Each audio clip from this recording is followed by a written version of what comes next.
You're watching Your View. Thank you for joining us. This is Scott Kaplan and Crew Tonight. The very best from today's Scott Kaplan and Crew show on the mightier 1090 AM SoCal Sports Talk. Here's Scott Kaplan, Alex Padilla, and John Browner. Hey, great friends. It is a Monday here on Kaplan and Crew. We welcome you back inside the 7 Mile Casino studios, 7milecasino.com. Come on down. Open 7 days a week. Great food, amazing table games, wonderful people who are working there welcoming you back. Open 24/7, just minutes from downtown San Diego, 7 Mile Casino and 7milecasino.com. Along with mi hermano numero uno grande, Alejandro, your top sports story of the weekend was? Canelo representing for Mexico on Saturday in front of 73,000 people at Cowboy Stadium. Crazy. All right. I know. And then here he is bringing the street cred from the 7 Mile Casino podcast shed. Big Brown in the house. What was your top weekend story coming in on Monday? Big win by the Nats, man. Big win by the Nats. You all right?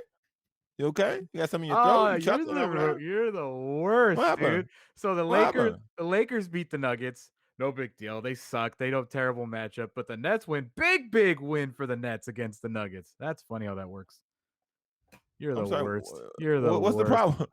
What's the You're problem? the worst. Oh, it's so clear. It's so clear what you're doing here. It's not what's clear? It's not even fun anymore. How so? We'll get to it later. How so? I mean, I know you want to talk about the Lakers beating the sorry Suns last night, but okay. Oh, now they're sorry. Now they're sorry. No, they are sorry. They actually are. Hater. They actually are sorry. Like Chris Paul last night had so many opportunities. Devin Booker, did he even play for the Suns? And can I just ask Anthony Davis one question? Why are you always on the ground? Like this Anthony Davis, for as big as he is and as fragile as he is, why is he always going to the ground with virtually nobody ever touching him? You know, but he had a huge game last night.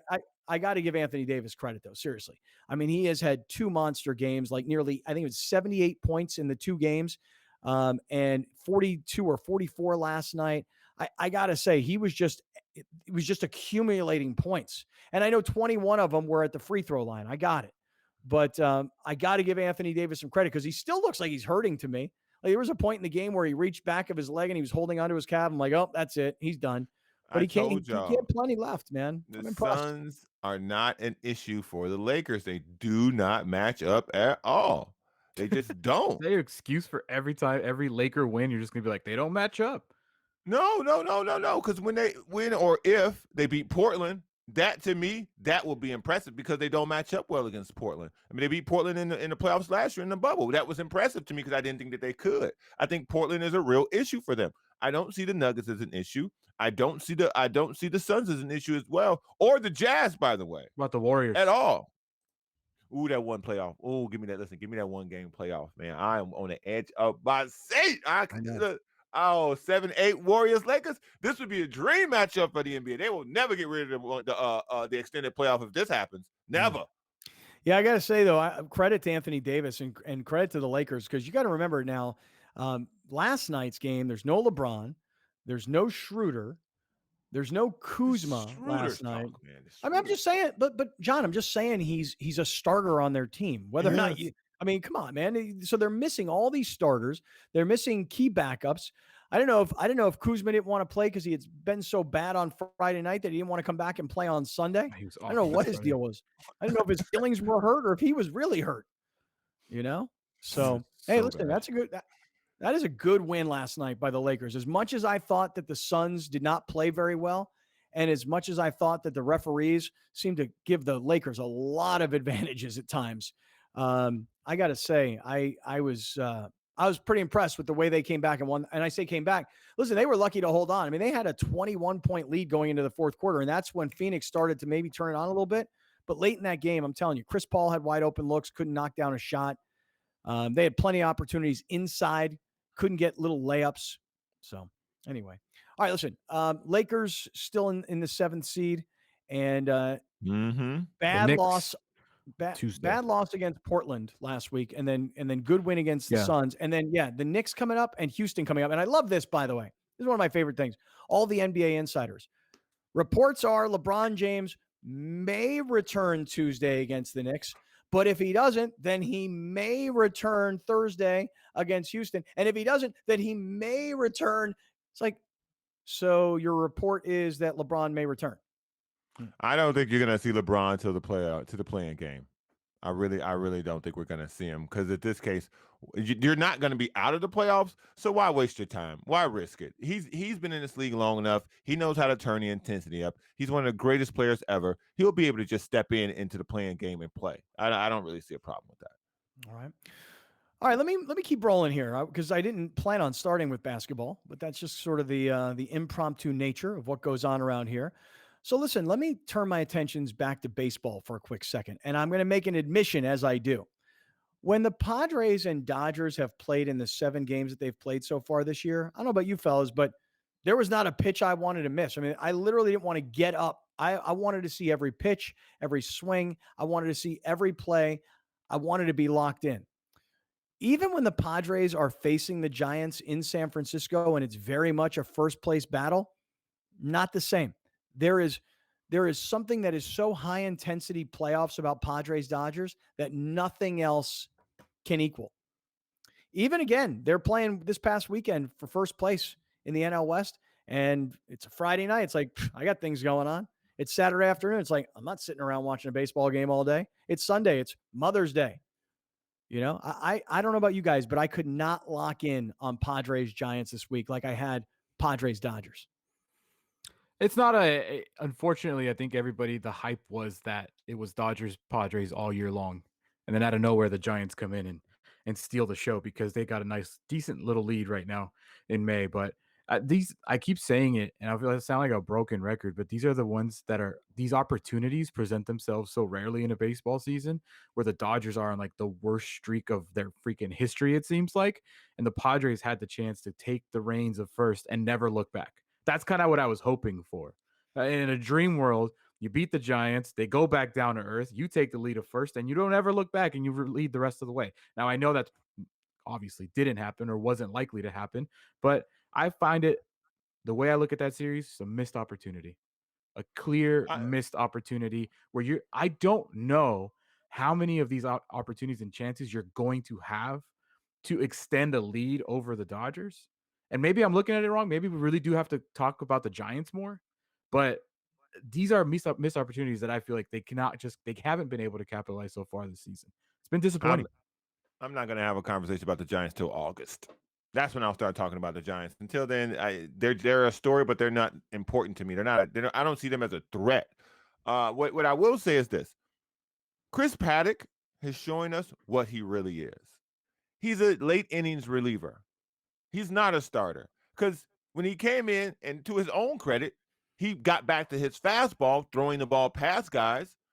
He seemed to be effective all of a sudden, not to mention he missed 10 days or 12 days before this start. I think we may have found out what he is. He's a long reliever. You bring him in these bullpen days, or you bring him in when when somebody like Chris Neal goes 5, you bring Paddock in to give you 2 or 3 solid innings. I think that's the better formula for him because I think he can be more successful in that role than as a starter. I like what he did. I was just going to ask you, did you read the paper today? I didn't, but I read online because you're not going to like it if that's what you think Chris Paddock is. Oh my! What? Your boy, Ting Ting, Tingleberry. Oh God! According to Kevin Acee, Ryan Weathers will be the long bullpen relief man. You are joking. That's a terrible idea. Ryan Weathers, at 21 years old, when you take a look at his stats overall, and this can go back to last year, and again, you might call it a small sample size, but like when you look back to the postseason last year and the number of innings he's pitched so far this year, you look at what he's done every time he comes in and how few guys hit off of him and his number of strikeouts to walks. I mean, the numbers all say that Ryan Weathers is the guy you bank on, not Chris Paddock. What are we missing? What we need a baseball person, like a legit baseball person to come on the show. No. I'm talking about from a pitcher's arm standpoint to explain why they're doing this to Weathers and not to Paddock. Because I don't get the way that they're handling Paddock Weathers is the way that they've handled Paddock, in addition to the way they're handling Gore. So maybe I'm not understanding something. Maybe I don't get something that's happening. That's probably it. Lamet was scheduled to start today. Obviously, we'll see when he starts, if he starts tomorrow or if he starts on Wednesday. But this is from AC. He says, Weathers, it seems, will be filling the long relief role for a time. And here's a Jace Tingler quote. He's going to start some. I don't know what's going to happen. I know he's capable of coming out of the bullpen. He's capable of starting. We're going to need the depth. But according to AC, he is the long relief for right now. Well, but let's go through these numbers really quickly here. And again, not that any of us are like stat nerds or care that much, but this tells quite a bit of the story. The pitching stats for the Padres say that the pitching staff is holding their own. Starters ERA is first in baseball. Bullpen ERA is second. And the number of bullpen innings pitched is second. So there's a lot of wear and tear. That's bad. But yes, but it's bad that they've pitched so much, but they're holding up. Look at the numbers. They're second. Now go to the hitting stats of the Padres. And this is where the problem is. Their team batting average is 16th. Their on-base percentage is 13th. They, home run last year, they were the Bombers, man. They were Slam Diego. They're 23rd in home runs. And does that say 23rd at the bottom, Alex? Yeah. Left on base is 23rd. No, left on base. They have left 251 on base, which is third worst in all of baseball. Oh, third worst. Yeah. Okay, got it. Thank you. Yeah. I get something blocking that number for me. Lob City. Yeah.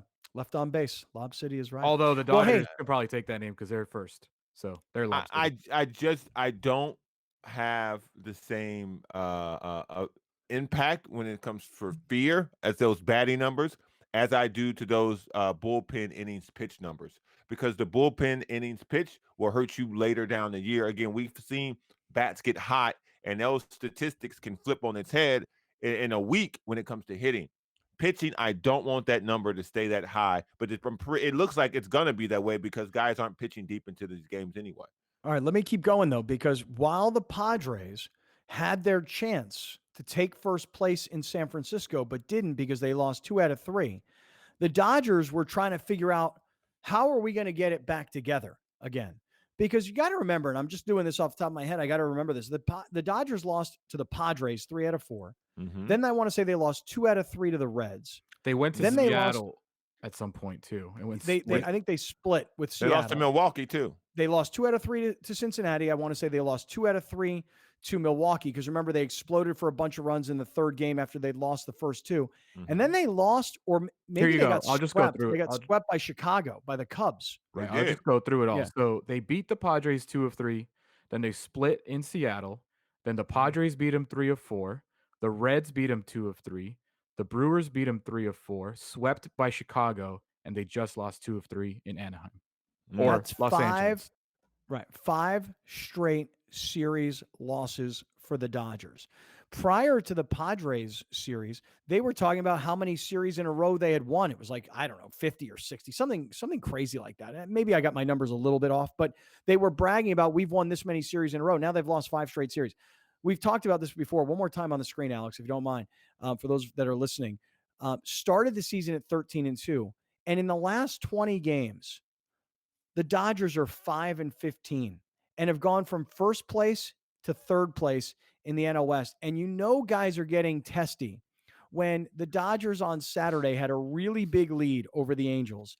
And I don't remember who it was for the Angels, but somebody bunted off of Clayton Kershaw just to try and get on base because they were up like, I think the Dodgers may have been up like 13, 10, 11, 0, 13, nothing. Yeah. Right. And so somebody bunts. And now, and the Dodgers go on to win the game, which, by the way, the Angels clawed their way back in. The game was 14-11 was the final score. But the anger that Clayton Kershaw and Dave Roberts have because somebody had the audacity to try and get on base and try and manufacture something, and they bunted. Hey, they're down 11-0. How dare they bunt? Why do they think that they have to always talk about this? Now. How come Dave Roberts isn't pissed off like, you know what, I'm going to talk to Trevor Bauer. He pulls this one-eye crap again. That's disrespecting the game. That's not happening here.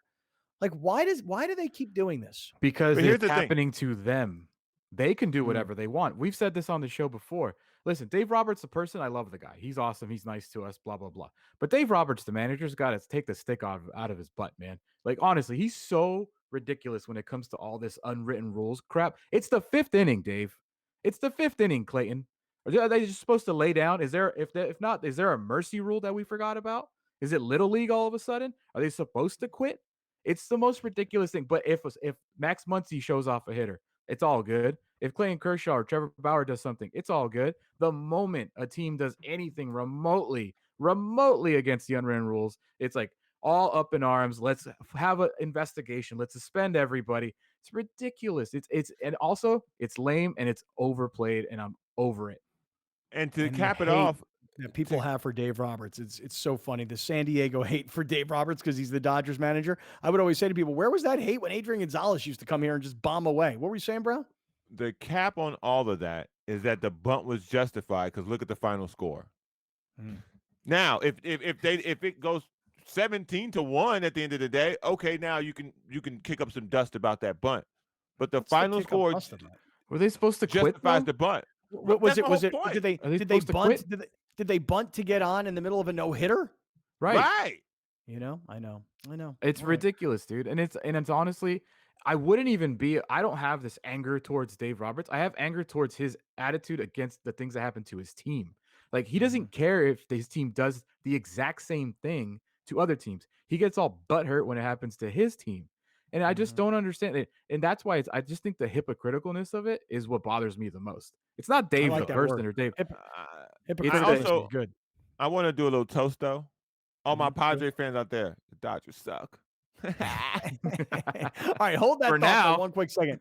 Yeah, but that's the worry. Hold that thought for one quick second. Let me make a mention. Toast while they can.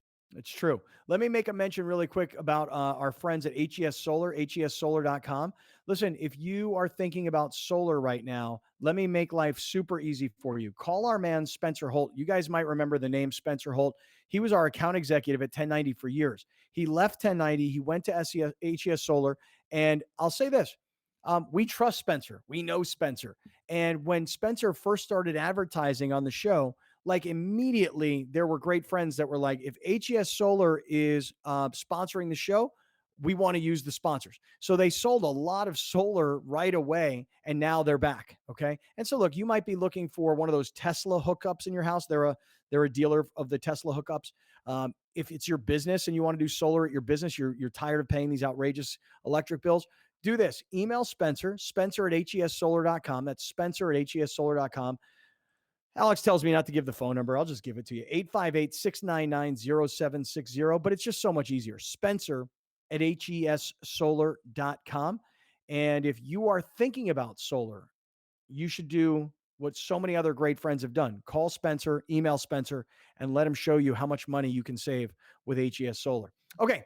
Let me keep going. So, Alex, you said your biggest sports story of the weekend was the Canelo Alvarez fight. This is another one of these things where I had such a crazy week last week that on Saturday night, my girlfriend was like, wait, what? You want to go from the track meet with your daughter, spending all those hours, and now you're going to go to your buddy's house and watch the Canelo Alvarez fight with all a bunch of dudes where chicks aren't coming and I don't want to see fighting? No, that's not happening. You are taking me out to dinner. We're hanging out, and that's what we're doing. That's what happened. I literally watched this Canelo fight in clips on Twitter. So, Alex, Canelo, he's already back, from down in Texas, right back to San Diego to Del Mar. Golfing this morning? Dude's probably got a tee time already this afternoon. My favorite part of the entire thing that I saw was him after the fight when he said, "Viva la Mexico, cabrones." I freaking cracked me up, dude. I mean, dude, when you're fighting in front of 73,000 fans, and I would say 65,000 of them were Mexicans on Cinco de Mayo weekend, yeah, you're gonna be stoked after you do that. Especially, I don't know how much you guys paid attention to the pre-fight buildup. Billy Joe was talking like he was Floyd Mayweather or something. Like, Billy Joe, no one knows you here. Like, you have a nice record in the UK, but nobody knows you here. And for him to get punched so hard by one punch with beautiful head movement by Canelo, which is honestly, what he's doing with his head movement is next level right now. And he comes at and uppercuts him with a kink. Did I say it right? Kink. No, and just one punch, man. One punch. It's all you need. Broken orbital bone. Doesn't answer the bell in between the 8th round. It's over. It's beautiful. Look at Canelo. Look at Alvarez's back. For those of you that are watching and those that are listening, he looks like a bodybuilder. Like, his back is so shredded, ripped, and his right hand hits this uppercut into this guy's face. I didn't realize he broke his orbital bone, but I knew that, he couldn't come. I mean, his eye is just swollen shut. It And almost looked caved in almost. Like there was there was clearly damage because in between the round, if you were watching the fight, they kept zooming in on that specific image and they just he could not open it. They tried to do that cold compress. I even thought he was going to do the Rocky, say, cut me, Mick, cut me. Nothing, dude. It was not opening up at all. It was and to be honest with you, the scorecards were way out of whack because I thought Billy Joe was fighting pretty decently up until that point. But Canelo in that round and the round before, he was putting his arms up like, come on, right in the middle of the round. He was on it. He was going to win that fight, but that was a brutal punch. Brutal. Yeah. Mm-hmm. Again, Viva la Mexico, cabrones. I freaking loved that. I didn't know where it came from. Get rid of la. Get rid of la. What did I say? It's Viva Mexico. Perdón. Mm-hmm. Oh my God. Viva Mexico, cabrones. Sí. Actually, I think he said gracias a todos. Yes. Viva Mexico, cabrones. Exactly. Sí. Yeah, exactly. That was awesome. Yeah. God, Canelo Alvarez.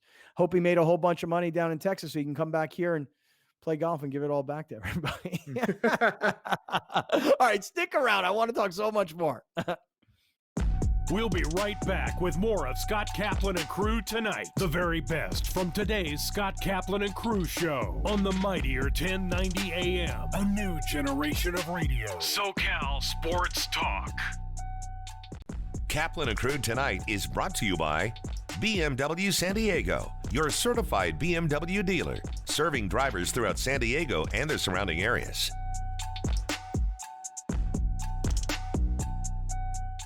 Arash Markazi here, inviting you to catch my show, The Arash Markazi Show, on the mightier 1090. We are on every Monday through Friday from noon to 1 p.m. Pacific time. Join me and producer extraordinaire G. Wiley, where we chop up Los Angeles sports and try not to piss too many people off. The all-new and mightier 1090. We have a term for typical cheese-filled, grease-covered, regret-inducing takeout. That's why dinner from El Pollo Loco is always fire-grilled, freshly prepared, feel-good food. The $20 Familia Dinner from El Pollo Loco. I've been a part of this community for a long time, and giving back is what we do. That's why I'm so excited to tell you about the San Diego Giving Back Raffle, a benefit for Ronald McDonald House Charities of San Diego. Grand prize is this $4 million luxury home, or you could win a car, vacation, or cash. Everyone is guaranteed to win a prize. And you'll feel good knowing your raffle purchase goes to help families like the Lechugas. The first early bird deadline is May 14th. Don't worry, Gracie. The curtain only goes up when everyone has a part to play. Whoa, okay, I gotcha. Uh-oh, whoa, watch out for those audio cables. I'm gonna be sick. To the left! I am not going out there without Gracie. Neither am I. A little help? No pressure.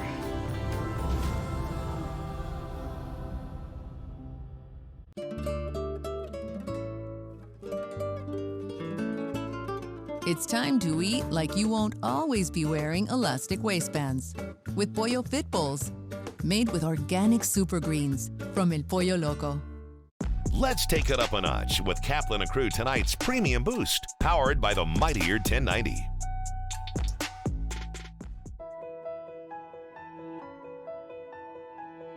Welcome to the Jacobs & Cushman San Diego Food Bank and our 90,000 square foot facility. We feed 350,000 people every single month. Many people ask, how can I help? You can volunteer for the San Diego Food Bank. Just go to sanDiegoFoodBank.org, register to volunteer. No group is too small, no group is too large, but those volunteers are integral to our success in feeding the community. Another way you can help is by hosting a food drive.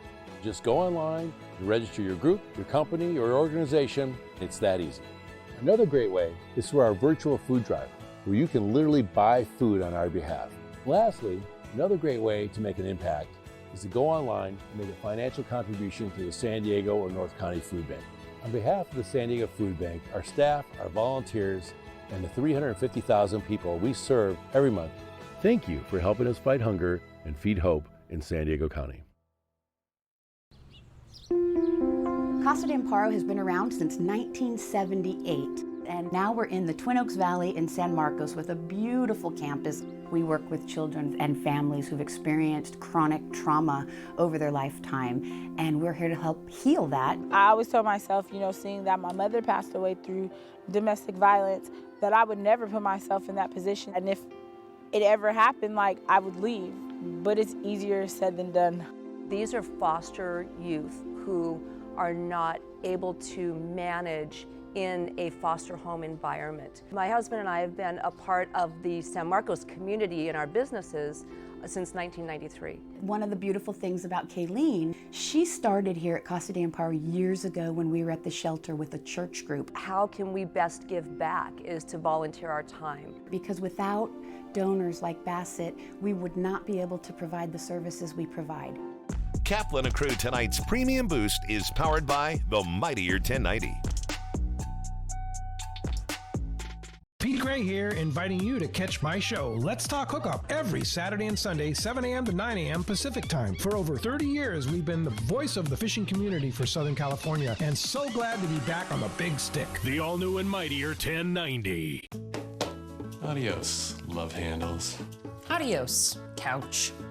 Adios, Quarantine 15. Say adios to the quarantine bod with Pollo Fit Bowls, made with fire-grilled chicken and organic super greens from El Pollo Loco. Stanton Optical is an optical retailer that provides eye exams and glasses for every budget.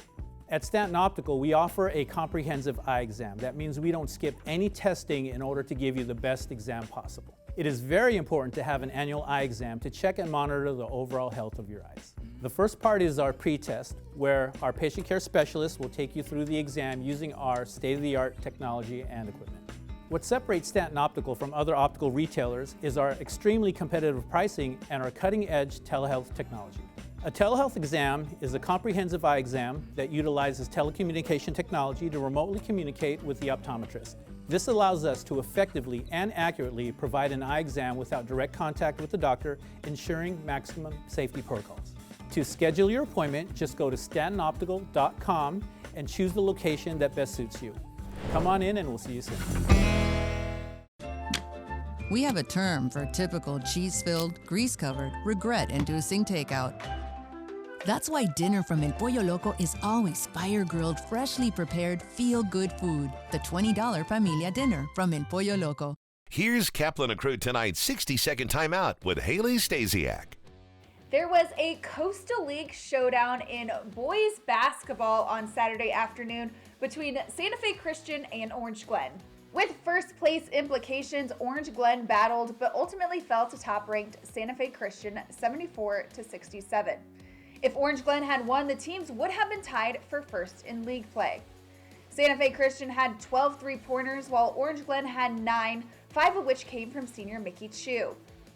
In girls basketball from the weekend, Mission Hills got 2 Palomar League wins against Westview. On Thursday, the Grizzlies got a 4-point win against the Wolverines.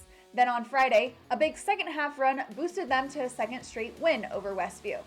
On Saturday night, matching up against third-ranked Corona Centennial, Mission Hills couldn't make the push that they had the previous 2 nights, falling 79-53. That's your 60-second timeout. Now back to more Kaplan and Crew tonight. Kaplan and Crew tonight's 60-second timeout is presented by YourView. Great things can be achieved when a community comes together. Join Erica Cardenas on Doing More as she introduces you to ordinary people working side by side to confront tremendous challenges and make a positive impact in their community. Watch Doing More Sunday night at 6 on YourView or stream it online at yourview.com. Doing More is brought to you in part by the San Diego Food Bank.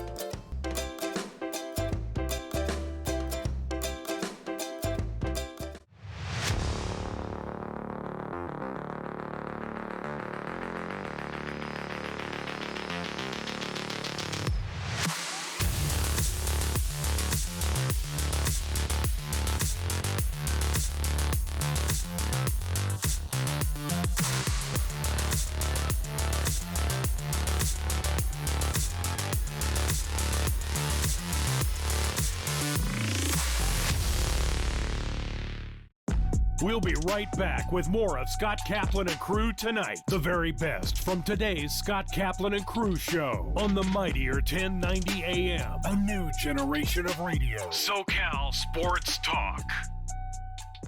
You're watching Kaplan and Crew tonight, powered by the mightier 1090 and Your View, featuring the best sports talk in SoCal.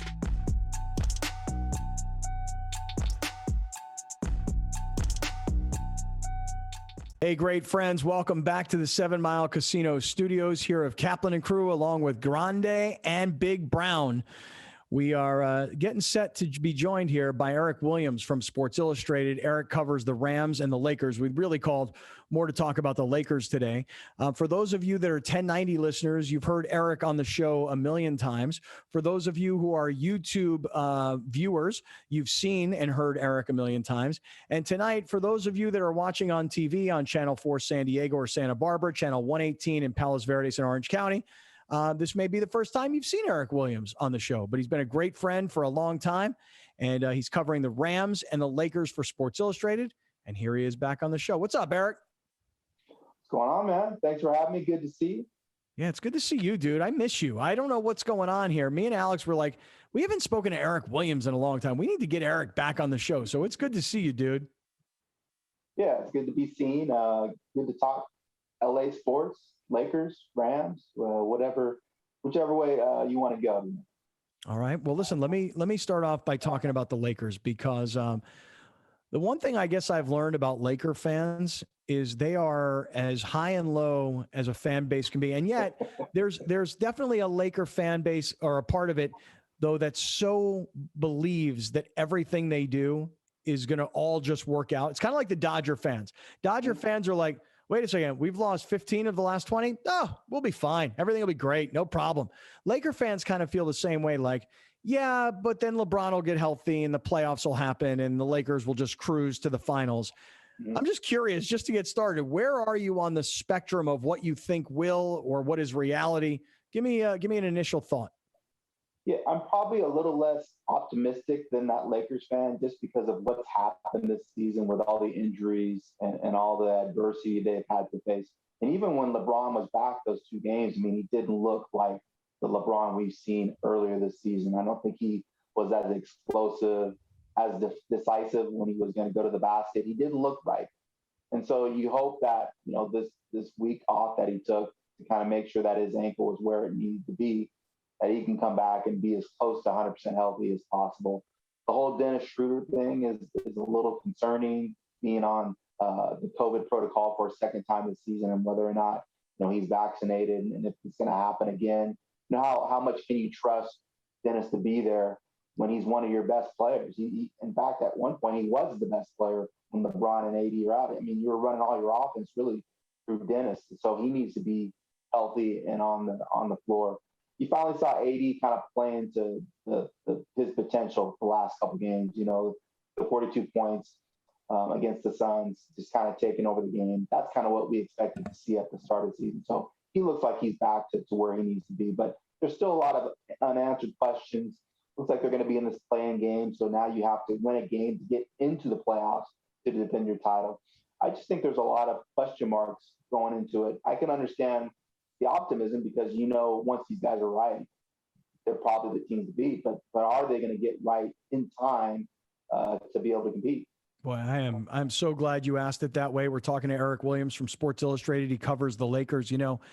That's the question that I have, because LeBron may come back as close to 100% as he can, but I would think that every time he jumps, every time he lands, every time he puts a bunch of weight on it, it's not going to be getting better. It's only going to be more wear and tear. I see Anthony Davis have a monster game last night, but late in that game, he grabbed for his calf.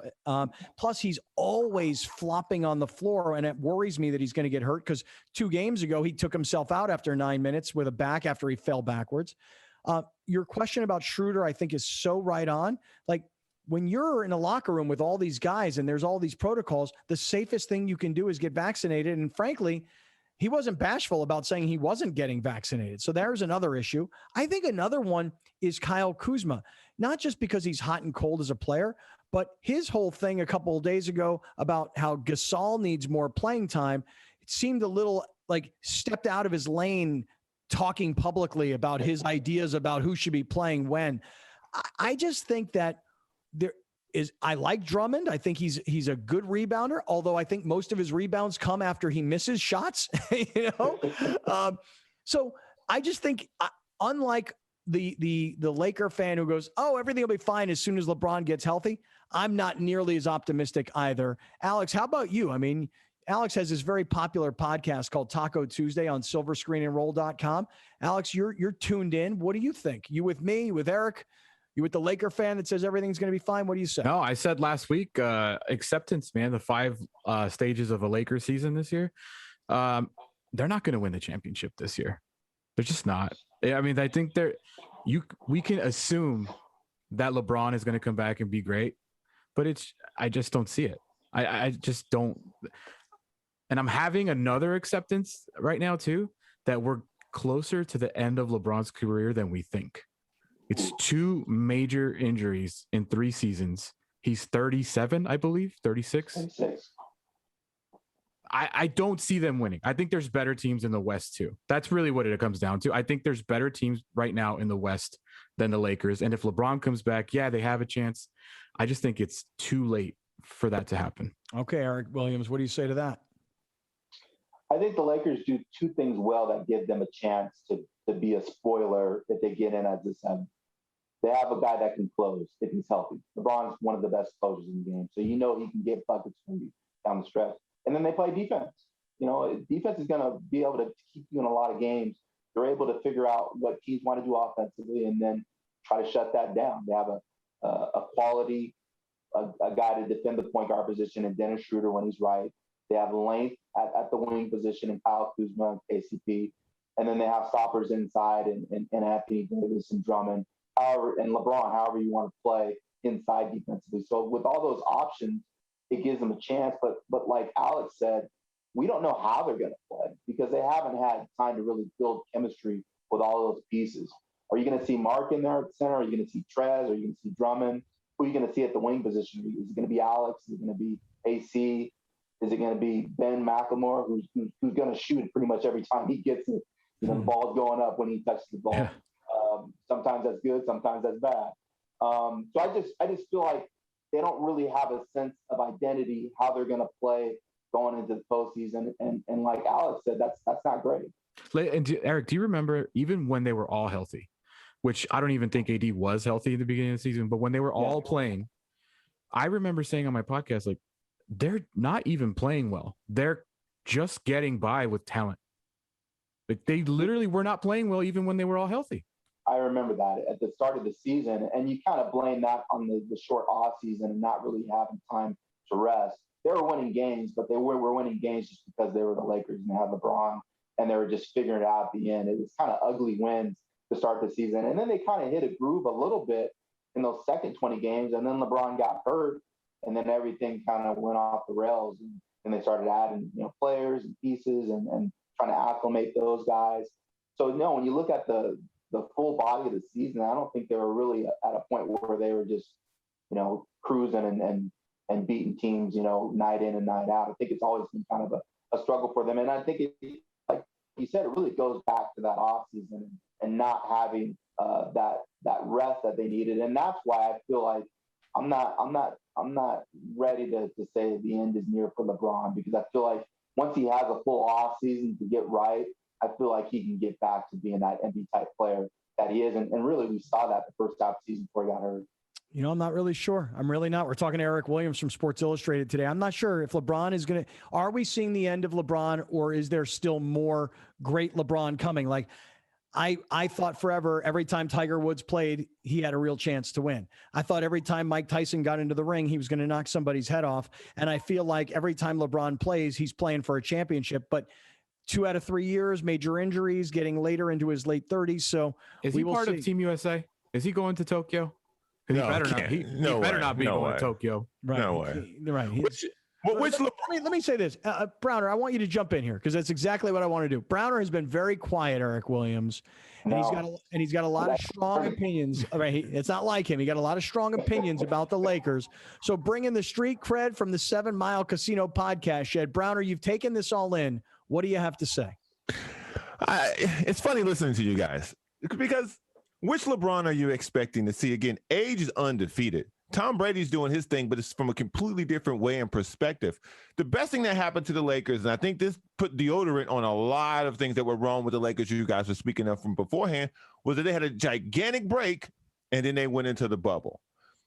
LeBron has always had good chemistry on his teams, with the exception of Kyrie Irving, which we now see it's hard to have chemistry with Kyrie at all. But outside of that, he's always had good chemistry. So the team played well because they played well together as a team. That's why they got that win in the bubble. And Anthony Davis played great. So did KCP. Outside of that, LeBron hasn't really been that good with the Lakers. His first season, he got hurt. If I'm wrong, correct me. He got hurt and they didn't make the playoffs. He got hurt, right? The second year, they got AD. They played okay. Then they started playing better. Then the bubble happened. This year, they started playing okay. And then he got hurt. So this idea that this version of LeBron is going to come back and save the Lakers, I got to see it. I don't doubt LeBron's greatness, but that LeBron may be gone. Again, this is his third injury in a Laker uniform, his third serious injury in a Laker uniform. Second. Well, okay. Second injury. My bad. The whole COVID time off. He never been injured before. Ever. He don't even sprain his ankle before he got to the Lakers. Now, I don't know who missing more games, him or Anthony Davis. I don't know who Mo Ginger at this point. Who Mo Ginger? Who Mo Ginger? Gender or ginger? And what is ginger? Isn't ginger like light skin, white guy with red hair? Is that what It also comes on the side of your sushi. Okay. Let me break it down. Let me simplify for y'all, Mo. Who Mo soft? Are you asking who's more fragile? Is that what you're trying to say? Who most soft? Let me use 4-letter words. Put that in the Urban Dictionary. Who's more ginger? Who more ginger gender? Eric Williams, what do you say to what Browner's ranting about here? I wouldn't want to call LeBron or AD soft. I say he was ginger. I'll say fragile. And I would say AD because I agree with Scott. I mean, every time he falls on the floor, you're concerned that is he going to get up? You know, when you watch AD play. But I also would say this: if AD continues to play the way he's playing now, LeBron could kind of take a more complimentary role and play off of him, which would maybe save him a little bit and let everything kind of run through AD. I mean, LeBron can get to the basket whenever he wants if he's healthy. And he's kind of created that fadeaway jumper that added element to the game, along with being able to shoot the three-pointer. But I really feel like early in games, let AD do his work, chill, and then fourth quarter, go ahead and put on Superman cape and take over the game. And that way, maybe he can save his legs a little bit. Well, that's an interesting possibility, though, seriously, Alex, because when you look at AD, the way he's working himself back into shape in the last two games, and I grant you they split, they lost on Friday night and they won on Sunday night. But between the two games, AD had 78 points. I mean, there's no doubt that from his first game back and then his second game, and he's only playing a few minutes and taking himself out with a back. I mean, the last two games, he's been. You got to cut those turnovers, though, man. He was a mess on Friday at the end of that game. I like how y'all think LeBron just gonna let somebody get more shine. This is unbelievable. I can't believe what I'm hearing right now. Y'all really think LeBron finna sit and let somebody else be the Finals MVP? Y'all know what's at stake for LeBron? LeBron is in the conversation to be the greatest player ever. I'm not arguing he is or he isn't. He's in the conversation. I have it on tape. Who else he's in the conversation with? He's in there. I have it on tape that you said if he wins one more, he's better than Jordan. You admitted that. Because statistically, he will have more stats, even though he played longer. That's another different conversation. But he'd have more stats, and he'd have one less championship, which you can then argue a lot of things. So it's about winning. Is he a winner? Yeah, he's got 5 titles. And he's also got the most points. He's top 5 rebounds, top 5 assists. Though I love Michael Jordan. Those are things Michael Jordan is not. But you're saying LeBron James. But Eric's point is that LeBron might realize he's 36. He's not 100%. AD has worked himself back into better shape faster because, he's been back longer. That maybe, Eric, jump in here, that maybe LeBron would understand this is about winning. This isn't about winning MVP. Well, no, it is about winning. And from my perspective, go ahead and let AD get the numbers, get the stats in the first 2-3 quarters of the game. And then when it's time to win the game, take over the game in the fourth quarter and handle your business. And so from what I'm saying, Browner, yeah, you're right. He's ultra competitive. He's not going to let AD go out and win the finals MVP if he's capable of doing that and helping the team win. But in the first half of the game, go ahead and save your legs and let AD handle his business along with the rest of the team. Let him keep everything close. And then when it's time to win the game, that's what Michael Jordan would do. He's taking over the game. But you're right. Michael's not going to let Scott go. Michael's going to get his shots up. I mean, we know that. Talking to Eric Williams. Go ahead. I just wanted to tell everybody who's listening. We're talking to Eric Williams from Sports Illustrated. He covers the Lakers, and we're deep into this conversation now because the Lakers seem to be on the road to the play-in, and they had a big win last night against Phoenix, and Anthony Davis was a monster last night, scoring 42. 21 of them came from the line. I make sure I got that right. But, Browner, go ahead. Jump back in. To the three of you. Yes. Eric, you can go first. Do you guys even believe LeBron trusts AD to do that? Does he trust AD to get him to the fourth quarter? Because I'm with you, Eric. If AD can, if I'm LeBron, oh yeah, I'm gonna ride in the back until it's time to get out and do my thing. AD, get me there, baby. I'll take you home. You get me there. We know you are number two. So at the end of the game, let number one be number one. But does LeBron trust AD to even get him to the finals for LeBron to then shine? Does LeBron trust AD to keep something in the tank for the moments when you need it? I don't think he does. I will say this. I don't think he has a choice. With where his health is right now, I think he has to kind of lay back a little bit and really just trust his teammates, whether he fully believes it or not, and let them handle their business and then go ahead and try to take over the game in the fourth quarter. I think he really has to kind of save himself a little bit because of his health. I don't think he has a choice whether he fully believes that AD can do it or not. And I think he has to kind of give AD that trust and believe so AD can go out there and say, yeah, I am the man. I can do it, because of the last two games, we've seen that. All right, my turn to answer it, Browner. So when Anthony Davis and LeBron were on the floor together, they lost to the Sacramento Kings. They lost to the Toronto Raptors. LeBron didn't play, but they beat the Nuggets. LeBron didn't play. They lost to the Clippers. They lost to the Blazers. But I would say that the last two games, the way Anthony Davis has played, and obviously the way they played last night against the Suns, I'm with Eric. LeBron may not want to, but he may have no choice but to trust Anthony Davis. And I feel like Anthony Davis is showing me a bit more than I thought of him as being kind of a very passive, unemotional kind of player, but I'm starting to see more emotion come out of him as he's being depended on to be the leader. Alex, what do you think? Does LeBron trust AD? Who hit the only game winner for the Lakers in the playoffs last year? Ooh. I do remember Anthony. If you Davis. didn't earn, if AD didn't earn LeBron's trust last playoffs, then he's never gonna get it. I'll tell you that.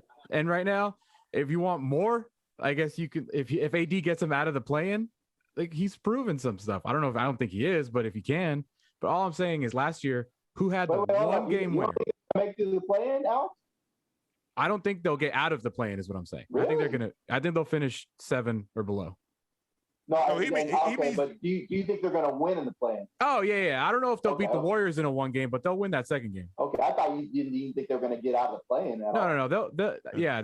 They're fine. I freaking hope they're good enough to beat like the Spurs or whoever else is down there. If the Warriors-Lakers play-in game will be the highest-rated television basketball game in probably like 20 years. This isn't saying much. Well, but I mean, it is, instead of it being a 7-game series, it's like, do or die. Yeah, really. And you got the biggest stars in the sport going head to head. Who is below? Let's see. The Warriors, the Grizzlies. Man, they better beat the Grizzlies or the Spurs if they lose to the Warriors, man. Eric, wait, say one more time. They'll both be home games. Yeah, if they're 7. Both be home games. Eric, do you think that the Lakers will be able to make the playoffs without having to play in? No, I don't think. Well, Portland would have to choke up a lot for that to happen. So I think they're stuck in the 7, and they're kind of getting their mind around, facing the Warriors and being able to win that game. And then facing the Suns, who look like they match up pretty good against the Suns. I think if they get in as a 7 and they play the Suns, I mean, I don't think that the Blazers that fear about that at all. The Blazers got a pretty tough schedule remaining, man. They play the Rockets tonight, which is fine, but then the Jazz, Suns, Nuggets. Again, I'm telling y'all, Eric, the Suns are going to choke. I cannot emphasize this anymore. The Lakers are the worst team in the history for the Suns to look up and see. And that's, in my opinion, that's even without LeBron James. Yes, the Suns did not play well last night, but the Suns don't have the players to stop what the Lakers do. They don't have the physical up front to stop the Lakers. Or the Nuggets or the Jazz, by the way. So last word to Eric Williams. Go ahead, Eric. What do you say? Finish off the convo.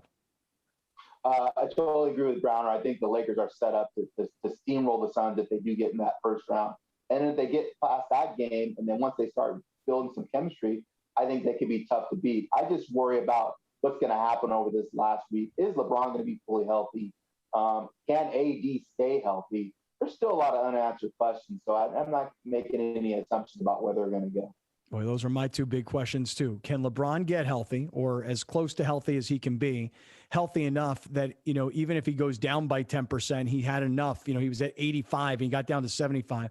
And then the second part of it is, every time Anthony Davis does anything on the floor, I think he's so fragile, like he's going to be broken and get hurt. Can he stay healthy? Those are the two biggest questions as we're working our way to the end of the regular season. Eric, it is great to visit with you always. So much love. Thanks for doing this. Eric Williams from Sports Illustrated. We'll see you soon.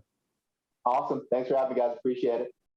We'll be right back with more of Scott Kaplan and Crew tonight. The very best from today's Scott Kaplan and Crew show on the mightier 1090 AM. A new generation of radio. SoCal Sports Talk. Kaplan and Crew tonight is brought to you by BMW San Diego, your certified BMW dealer, serving drivers throughout San Diego and the surrounding areas.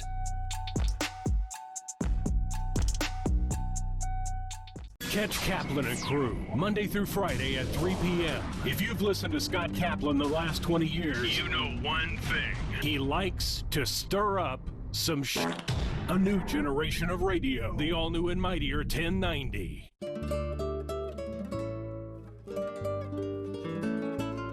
It's time to eat like you won't always be wearing elastic waistbands. With Pollo Fit Bowls, made with organic super greens from El Pollo Loco. The Olympic Games, where the eyes of the world will turn to Tokyo for the greatest show on Earth. Catch all the action leading up to the Olympic Games on Countdown to Tokyo every Tuesday on Your View. You'll get the latest news on preparations for the Games, details about the sports involved, and in-depth insights into teams, athletes, and the host city. Don't miss Countdown to Tokyo, Tuesdays on Your View. From fitness to medical technology, explore how people are leading healthier lives on Your Health. Join Erica Cardenas as she introduces you to health experts and discover how our daily choices affect her well-being. Plus, learn simple tips for healthier living. Your Health, Sunday at 4:30 p.m. on YourView and YourView.com. Only at Stanton Optical can you get same-day eye exams that test your vision and eye health for under $50. Stop by or call us at 1-800-STANTON. Eye exams are provided by independent eye care doctors. We have a term for typical cheese-filled, grease-covered, regret-inducing takeout. That's why dinner from El Pollo Loco is always fire-grilled, freshly prepared, feel-good food. The $20 Familia Dinner from El Pollo Loco. Kaplan and Crew tonight presents Sports in a Minute. Over the weekend, high school track athletes competed in the Arcadia Invitational. Katrina Wright of University City had quite a showing in the 400-meter race. Wright hadn't run a major race in almost 2 years, the last being her 400-meter title race at state as a sophomore. The University of Oregon-bound senior pulled away in the last 100 meters to record a time of 54.24 seconds, just 0.31 off that state-winning time of 53.93. Elsewhere at the Invitational, San Pascal senior Elise Miller hit 41 feet in the triple jump. The feat tied the number 2 all-time number in section history, which was last hit by El Camino's Tamika Brazel in 2012. In the 300 hurdles, Cathedral Catholic sophomore Capilani Coleman took the victory with a time of 43.51. I'm Haley Stasiak. That's your Sports in a Minute. Now back to more Kaplan and Crew tonight.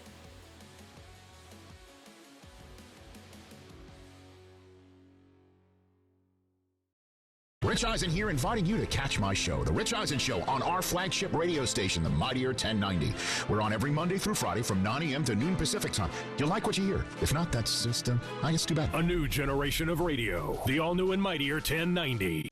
Great things can be achieved when a community comes together. Join Erica Cardenas on Doing More as she introduces you to ordinary people working side by side to confront tremendous challenges and make a positive impact in their community. Watch Doing More Sunday night at 6 on YourView or stream it online at yourview.com. Ronald McDonald House Charities of San Diego keeps families close to their hospitalized child. Stop by your local McDonald's today to make a donation or visit redshoedaysd.com. The Olympic Games, where the world's best athletes will compete on the most prestigious stage. Catch all the action leading up to the Olympic Games on Guide to the Games every Tuesday on YourView. The series examines the qualification process, the history of the Games, and the teams and athletes that are expected to shine, plus information about the rules, events, and competitors. Don't miss Guide to the Games, Tuesdays on YourView.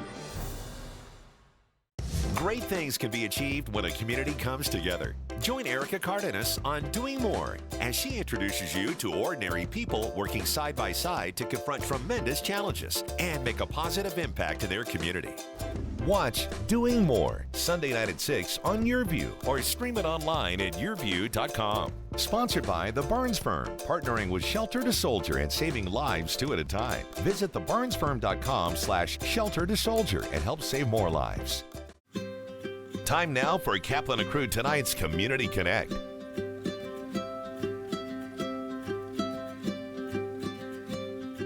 Shelter to Soldier selects dogs from shelters and rescue groups all throughout California.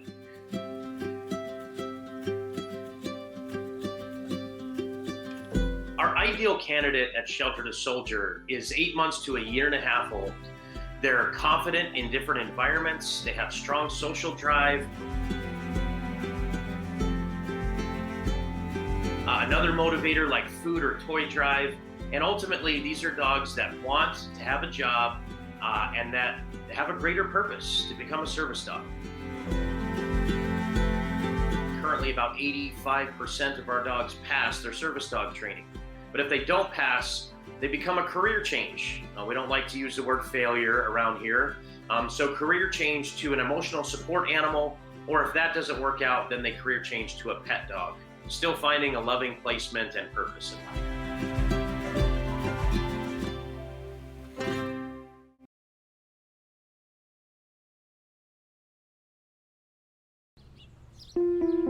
Casa de Amparo has been around since 1978, and now we're in the Twin Oaks Valley in San Marcos with a beautiful campus. We work with children and families who've experienced chronic trauma over their lifetime, and we're here to help heal that. I always told myself, seeing that my mother passed away through domestic violence, that I would never put myself in that position. And if it ever happened, I would leave. But it's easier said than done. These are foster youth who are not able to manage in a foster home environment. My husband and I have been a part of the San Marcos community in our businesses since 1993. One of the beautiful things about Kayleen, she started here at Casa de Amparo years ago when we were at the shelter with a church group. How can we best give back is to volunteer our time. Because without donors like Bassett, we would not be able to provide the services we provide. Kaplan and Crew tonight is brought to you by BMW San Diego, your certified BMW dealer, serving drivers throughout San Diego and the surrounding areas.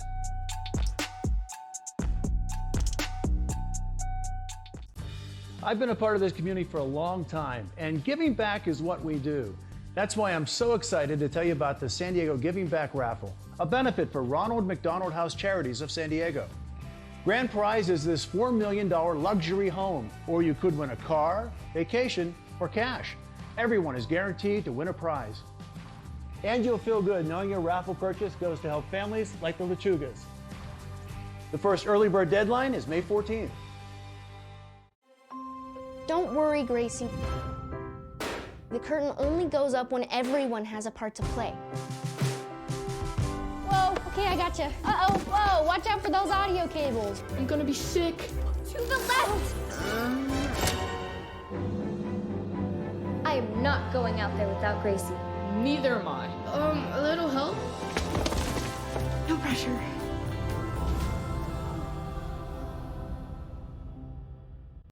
Thank you for joining us. Catch Scott Kaplan and crew tonight from 7 to 8 p.m. Pacific every Monday through Friday. The very best from today's Scott Kaplan and crew show on the mightier 1090 AM. A new generation of radio, SoCal Sports Talk.